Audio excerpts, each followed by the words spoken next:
తిరుపతిలో జరుగుతున్న సమావేశంలో పరస్పరం కొట్టుకున్నారు టీడీపీ నేతలు. పుంగనూరు తెలుగు తమ్ముళ్ల మధ్య గొడవ జరిగింది. తిరుపతిలో సమావేశం జరుగుతుంది, అక్కడికి చేరుకున్నారు పుంగనూరు తెలుగు తమ్ముళ్ళు. అక్కడికి చేరుకుని ఒక్కసారిగా రెండు వర్గాల మధ్య ఒక భీకర ఉద్రిక్త పరిస్థితులకు దారితీస్తుంది. విజువల్స్ మీరు చూస్తూ ఉన్నారు. పుంగనూరు ఇన్ఛార్జ్ మార్పు విషయంలో రగడ చోటు చేసుకుంది. ఇవాళ ఇన్ఛార్జ్ మంత్రి ఆధ్వర్యంలో సమావేశం జరిగింది. భేటీ ప్రారంభానికి ముందే గొడవకు దిగారు ఇన్ఛార్జ్ చల్లా బాబు అనుచరులు, అలాగే స్థానిక నేతలు.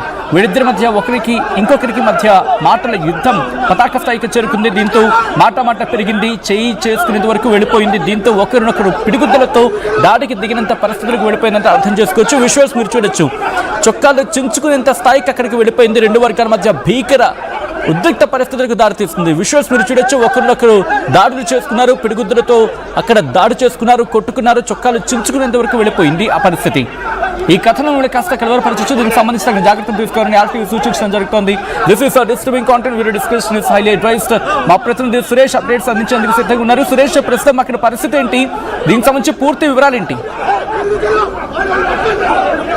పుంగనూరు నియోజకవర్గ ఇన్ఛార్జ్ నియామకంలో భాగంగా ఇవాళ జిల్లా ఇన్ఛార్జ్ అయినటువంటి ఎండపల్లి రాంప్రసాద్ రెడ్డి ఆధ్వర్యంలో పుంగనూరు నియోజకవర్గ పార్టీ కార్యకర్తలు నాయకులతో వాళ్ళ అభిప్రాయ సేకరణ కార్యక్రమాన్ని చేపట్టారు. అయితే ఈ కార్యక్రమం అనేది కూడా తీవ్ర స్థాయిలో ఒక ఉద్రిక్త పరిస్థితులు కూడా నెలకొందని చెప్పాలి. రక్తపాతాలు చోటు చేసుకునేటువంటి పరిస్థితులు కూడా చోటు చేసుకున్నటువంటి పరిస్థితి ఉంది. ఏదైతే పుంగనూరు సంబంధించి ఇక మీటింగ్ స్టార్ట్ అయ్యేటువంటి క్రమంలో ఒక్కసారిగా రెండు వర్గాలు కొట్టుకున్నటువంటి పరిస్థితి ఉంది. అయితే ప్రధానంగా చల్లాబాబును కాదని వేరే వారు కాంపిటీషన్కి వస్తున్నారు, వేరే వాళ్ళు కాంపిటీషన్కి వస్తున్నారు అన్నటువంటి విధానంతో కూడా ఒకసారిగా గొడవ మొదలైనటువంటి పరిస్థితి. ఇప్పుడు ప్రధానంగా దెబ్బలు తగిలి ఇప్పుడు ఎవరైతే గాయపడినటువంటి వ్యక్తి ఎందుకు కొట్టారు? ఆయన ప్రాబ్లం ఏమనంటే ఆయన ఉండి చెప్పినాడు చల్లాబాబు ఆయన చుట్టూ ఉండే మనుషులు ఈ విధంగా జరుగుతున్నాయి. దానికి అపోజిట్ గా వచ్చి అడిగే కొంది వాళ్ళ మనుషులు పూల చెట్లు ఉండేది దాన్ని కొట్టినాడు, తలబడి కొట్టినారు 10 మంది వాళ్ళు. ఆడ మాట్లాడిన దానికి ఆయన ఏం లేదు, వచ్చినాడు మాట్లాడదాం దీని గురించి, చల్లాబాబు చేసే అరాచకాల గురించి. అంటే ఆయనకు చెప్పేందుకు ప్రయత్నించడంలో చెప్పేటప్పుడు కాదు, ఆడ మధ్యలో మాట్లాడుకుంటా ఉంటే వాళ్ళ ఆపోజిషన్ లో ఉండే వాళ్ళు వచ్చి కూడా అయినారు ఆయన దగ్గర ఉండే మనుషులు. ఆయన అభిప్రాయాన్ని కూడా పూర్తిగా ఎవరికి చెప్పుకోండి అవకాశం లేదు. పరిస్థితి ఏంటి? చావు బతుకుల్లో ఉన్నాడు. విలేజ్ ఇంట్లో తీసుకెళ్ళినారు హాస్పిటల్. కార్యకర్తల అభిప్రాయం తెలుసుకునేది బెటర్ మీటింగ్, మరి తెలుసుకోకుండా లేదు, చెప్పుకోకముందు ఈ విధంగా జరిగింది. కార్యకర్తల మాట చెప్పుకునే విధంగా లేకుండానే ఆయన మండలం ఉన్నటువంటి ఆయన కార్యకర్తలు గుండాలు తోడుకొచ్చి ఎవరైతే వాళ్ళు ఉన్నారో వాళ్ళని కొట్టించడానికి జరిగింది. కొంతమంది వాంటెడ్ గా ఇది ఎవరు టార్గెట్ చేసి వాళ్ళు ఎవరైతే ముందు ఉన్నారో వాళ్ళను, ఎవరైతే టార్గెట్ కి ఈ మనిషి ఏ విధంగా ఉన్నారో బలమైన నాయకులు కొద్దిగా వాళ్ళని టార్గెట్ చేసి వాళ్ళు కొట్టడం జరిగింది. ఎవరైతే వ్యతిరేకంగా చెప్తారో అలాంటి వారి మీద దాడి అనుకోవాలా సార్? ఇక్కడ మన పుంగనూరు నియోజకవర్గంలో ఎలా అయిందంటే మొత్తం వైసీపీ పాలన జరుగుతుంది, పెద్దిరెడ్డి పాలన జరుగుతుంది. సో దాన్ని ఎవరైతే మనం ప్రశ్నిస్తామో వాళ్ళ మీద గొడవలు, వాళ్ళ ఏ విధంగా టార్గెట్ చేయాలి అనేసి ఇప్పుడు ఈ మీటింగ్ లో వాళ్ళ గురించి నెగిటివ్స్ ఏదైతే ఉన్నాయో మనం బయట పెడతామనే ఒక ఉద్దేశంతో వాళ్ళకి ఎవరైతే అగనెస్ట్ గా ఉంటారో, పార్టీకి సిన్సియర్ గా పనిచేసి ఉంటారో అలాంటి వాళ్ళని వాళ్ళు ఫోకస్ చేసుకొని వాళ్ళు ఎక్కడున్నారో ఏ విధంగా వాళ్ళని మనం క్యాచ్ చేద్దాం అనే విధంగా టార్గెట్ చేసుకొని మార్నింగ్ నుంచి ఇదే విధంగా ప్రవర్తిస్తున్నారు సార్. రెచ్చగొట్టడము, వాళ్ళు ఎంతో రెచ్చగొట్టినారు, మేము ఎవరు రెచ్చిపోలేదు, మేము సమయానుకూలంగా ప్రవర్తిస్తున్నాము, ఎవరి దగ్గర పోలేదు.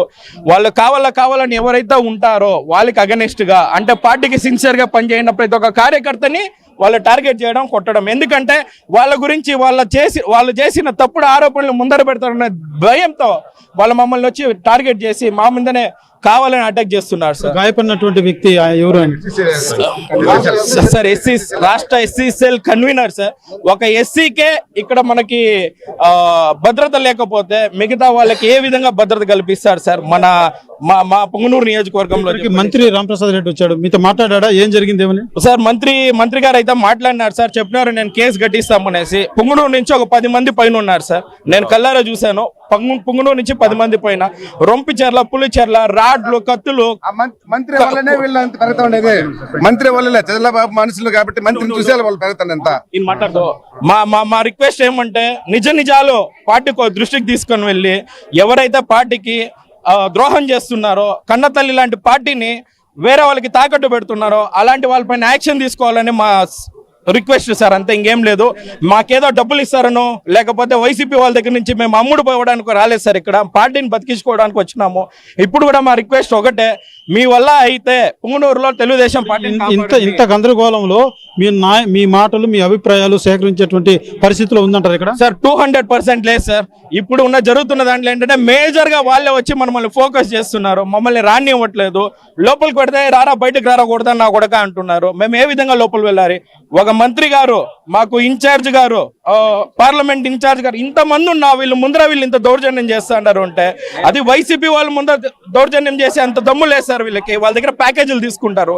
టీడీపీ వాళ్ళ మీద ఒక టీడీపీ ఓడి వచ్చేసి ఇంత టార్గెట్ చేస్తున్నారు అంటే మరి ఏ విధంగా ఉంది మాకు రక్షణ అనేది మీరే దృష్టి తీసుకోవాలి సార్.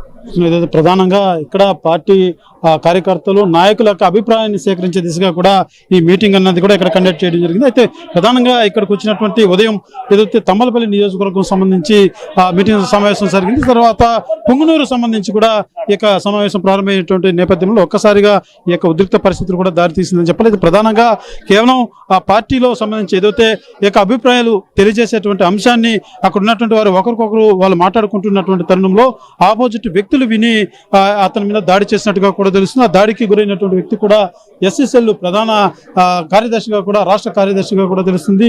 అదే కాకుండా ఇక్కడికి వచ్చినటువంటి మీడియా మీద కూడా అతి దారుణంగా కూడా దాడి చేసినటువంటి పరిస్థితి. ఇక్కడ కొంతమంది మీడియా వ్యక్తులు కూడా చూడొచ్చు, మొత్తం కూడా రక్తాలు చిందే విధంగా కూడా మీడియా మిత్రుల మీద అంతా కూడా దాడి చేసినటువంటి పరిస్థితి.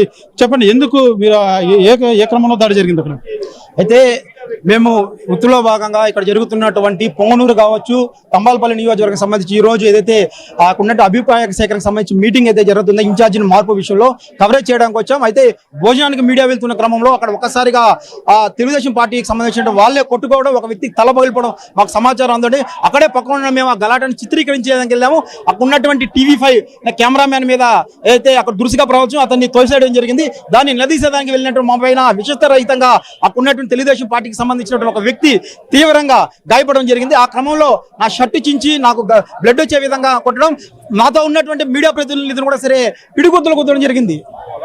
మీరు చెప్పిన ప్రధానంగా ఏదైతే కవరేజ్ వచ్చినటువంటి మన మీదే దాడి చేయడం అన్నది కూడా ఏదైతే అక్కడ వారు కొట్టుకుంటున్నటువంటి అంశాన్ని మనం తెలియజేస్తే మన కవరేజ్కి వచ్చినాం. మీడియా మీద దాడిని ఎలా చూడాలంటే అంటే ఇక్కడ ప్రైవేట్ హోటల్లో జరిగిన టీడీపీ 2 నియోజకవర్గాలకు సంబంధించిన కార్యకర్తల సమావేశం నాటకీయ పరిణామంగా చెప్పాలి. ఎందుకంటే 2 వర్గాలుగా విడిపి పొంగనూరుకు సంబంధించిన ఆ యొక్క పార్టీ నాయకులు ఒకరిపై ఒకరు దాడి చేసుకున్న క్రమంలోనే దాన్ని కవరేజ్ చేయడానికి వెళ్ళిన మీడియా పైన వారు ఒక్కసారిగా దాడికి ప్రయత్నించారు. దీన్ని ప్రశ్నించిన అంటే TV5కి సంబంధించిన ఓ కెమెరామెన్ ని, అదేవిధంగా సిటీ 24/7 కెమెరామెన్ రిపోర్టర్ పైన కూడా దాడి జరిగింది. ఈ దాడిని ప్రశ్నిస్తున్న క్రమంలోనే తమ పైన తీవ్రంగా దాడి చేసి తమ చొక్కాలు కూడా చింపేయడం జరిగింది. అంటే పూర్తిగా ఇదంతా ఉద్దేశపూర్వకంగానే మీడియా పైన దాడి చేశారని చెప్పి కూడా మేము భావిస్తున్నాం. ఎందుకంటే ఈ కవరేజ్కి పిలిచి మమ్మల్ని కవరేజ్కి పిలిచారు. కవరేజ్ చేస్తున్న క్రమంలోనే 2 వర్గాలుగా విడిపి ఒకరిపైన ఒకరు దాడి చేసుకోవడానికి కూడా మేము చిత్రీకరిస్తున్న నేపథ్యంలోనే మా పైన ఈ దాడి జరిగింది. పూర్తిగా దీనికంతా కూడా కారణం ఎవరైతే ఉన్నారో ఆ యొక్క రొంపిచెర్ల మండలానికి సంబంధించి వాళ్ళు ఎవరైతే ఉన్నారో చల్లాబాబు అనుచరులు దాడి చేశారని చెప్పి కూడా చెప్తున్నారు. ఎవరైనా కానీ దీనిపైన పూర్తిగా పోలీసులు విచారణ చేసి దర్యాప్తు చేసి కూడా జర్నలిస్టులు జరిగిన అన్యాయాన్ని కూడా వాళ్ళు ఖండించి తీవ్రంగా వాళ్ళని ఎవరైతే